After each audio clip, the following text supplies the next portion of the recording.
Good morning, students. Oxford Public School welcomes you. Myself, Sandeep Nehra, your political science teacher. Our next chapter is Environment and Natural Resources in Global Politics. यानी जो वैश्विक राजनीति है उसके अंदर environment and natural resources, क्योंकि environment और natural resources जो टॉपिक्स है वैसे जियो के टॉपिक्स हैं, लेकिन इनको पॉलिटिकल साइड से रिलेटेड करना है कि ये पूरे वर्ल्ड की जो पॉलिटिक्स है उसको कैसे इफ़ेक्ट करते हैं और इनके लिए क्या क्या किया गया है। क्योंकि आज इन्वायरमेंट क्या सिर्फ जियोग्राफिकल स्टेटस नहीं है, वो क्या है पूरे वर्ल्ड की पॉलिटिक्स को भी क्या है इफ़ेक्ट करता है। और सभी कंट्रीज़ के जितने भी कंट्रीज़ हैं उन सभी की क्या है बड़े बड़े जितने भी लीडर्स हैं उन सभी को मिलकर के क्या है इसके ऊपर कोई डिसीजन लेने की ज़रूरत है कि हम इनको क्या है पोल्यूटेड होने से बचा सकते हैं। तो सबसे पहले हम इनका मीनिंग के बारे में करेंगे। इन्वायरमेंट और नेचुरल रिसोर्सेज का मीनिंग क्या होता है। एनवायरमेंट आप पढ़ते आ रहे हो 4th-5th क्लास से कि एनवायरमेंट क्या होता है। एनवायरमेंट जो वर्ड है इंग्लिश का वर्ड वो फ्रेंच लैंग्वेज के एनवायरनियर से लिया गया है, जिसका मतलब है टू सराउंडेड, यानी एक ऐसी चीज़ जो हमें चारों ओर से घेरे हुए, यानी जो हमारे चारों तरफ है। आपको जो भी कुछ दिखाई दे आपके चारों तरफ वो सभी क्या इन्वायरमेंट के अंदर आता है। तो एक डेफिनेशन लिखी है मैंने। Environment is a sum total of condition which surround a man at the given point in space and time. एक स्पेस के अंदर और एक समय के अंदर आपके चारों ओर यानी एक मैन को जो घेरे हुए वो सारी चीज़ें क्या कहलाती है इन्वायरमेंट कहलाती है। तो इसके कुछ कंपोनेंट्स हैं। इसके कंपोनेंट्स को 3 पार्ट्स में डिवाइड किया गया है। फर्स्ट है फिजिकल, या इसको एबायोटिक भी बोल सकते हो आप। लिथोस्फीयर, एटमॉस्फेयर, हाइड्रोस्फीयर, इनकी डिटेल देने की जरूरत नहीं है। बायोटिक है आपके प्लांट्स हैं, एनिमल है, ह्यूमन बींग्स जितनी भी है, माइक्रो ऑर्गन्स है जैसे कि फंगीसाइड है आपके, कुछ जो ऐसे पार्टिकल्स जो आपको दिखाई नहीं देते ऐसे ऑर्गन्स, वो सारे के सारे इसमें आते हैं। एनर्जी के अंदर आप solar energy, thermal energy, extra, ये सारे के सारे इन्वायरमेंट के क्या है कंपोनेंट्स हैं। यानी इसमें ऐसी कोई चीज़ नहीं है जो आपको चारों तरफ से दिखाई नहीं दे। लिथोस्फीयर, एटमॉस्फेयर, हाइड्रोस्फीयर, इसमें सारी नेचुरली चीज़ें आ जाती है आपकी। Plants, animal, humans being, micro organs. Next है एनर्जी में सोलर एनर्जी, थर्मल एनर्जी, यानी नेचुरल से जो भी किसी तरह की एनर्जी है वो सारी की सारी क्या है इसमें आती है।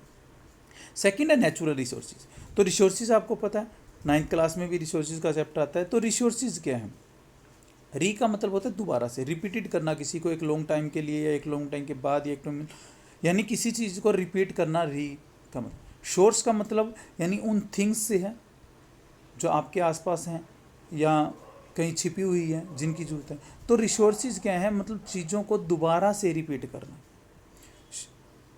तो नेचुरल रिसोर्सेज की डेफिनेशन हम लिख सकते हैं। Natural resources may be defined as those resources which are provide by nature and which are useful to man.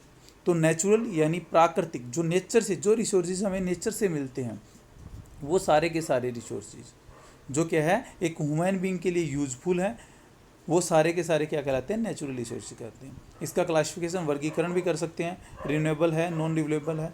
तो ये क्या है ऐसी चीज़ें जिनको क्या है कुछ को हम दोबारा से बना सकते हैं और कुछ को नहीं बना सकते, जिनको हम दोबारा से ऑटोमेटिक भी कुछ बन जाती हैं, जैसे कि आपकी एयर है, वाटर है। और नॉन रिन्यूएबल जैसे कि आपका क्या है आयरन है या कुछ मिनरल्स हैं जो क्या है एक बार यूज होने के बाद ख़त्म हो जाते हैं।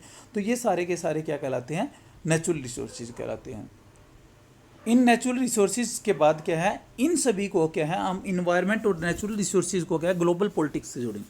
तो यहाँ से आपका चैप्टर मेन स्टार्ट होता है। वो आपको सिर्फ मीनिंग बताए गए थे बैकग्राउंड के लिए।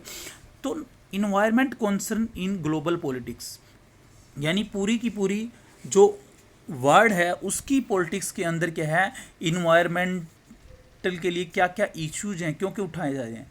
फर्स्ट लिखा है एक्सटेंसिव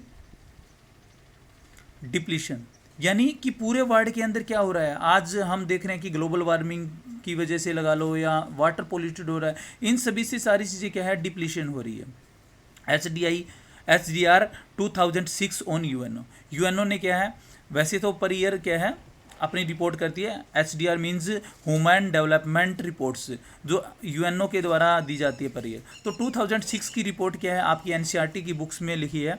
इसमें बताया गया है कि लैक ऑफ वाटर से क्या है 1.2 मिलियन पर ईयर लोग क्या होते हैं, इफेक्टेड होते हैं, यानी उनको सेफ प्योर ड्रिंकिंग वाटर नहीं मिलता। 2.6 मिलियन जो है वो क्या है, हाइजाइन नहीं है, मतलब उनको क्या है, स्वास्थ्य संबंधी कोई गंदी बस्तियों में रहते हैं या कुछ इस तरह से। तो इन चीज़ों के कारण क्या है, 30 lakhs ओनली चिल्ड्रंस, इसमें सिर्फ क्या चिल्ड्रंस की बात की है, 14 ईयर्स से जो कम है वो क्या होते हैं, उनकी डेथ हो जाती है। तो ये एक रिपोर्ट 2006 की है। अब ये क्या है, डाटा बढ़ भी चुका है। यानी कहने का मतलब है, आपको यह रिपोर्ट का मतलब सिर्फ ये समझाने के लिए है कि ग्लोबल वार्मिंग के कारण या इन्वायरमेंट के पोल्यूशन के कारण पूरे वर्ल्ड को क्या नुकसान हो रहा है। नेक्स्ट है लॉस ऑफ बायोडाइवर्सिटी। आप देख रहे हो कि अनेक एनिमल्स की है या बर्ड्स की है, जो भी है वो क्या है, या आप प्लांट्स की है, क्या है, वो डाइवर्सिटी जो थी वो क्या होती जा रही है, कम होती जा रही है।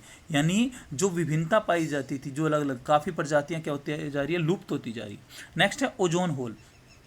हमारा क्या है, ओजोन होल लगातार बढ़ता जा रहा है। हमारी यूवी रेज़ हैं जो वो लगातार क्या है, हमारी अर्थ के कारण पहुंचने से कैंसर जैसी बीमारी आ रही है। तो और जो हमारा ओजोन होल है वो भी क्या है, इसका एक रीजन है।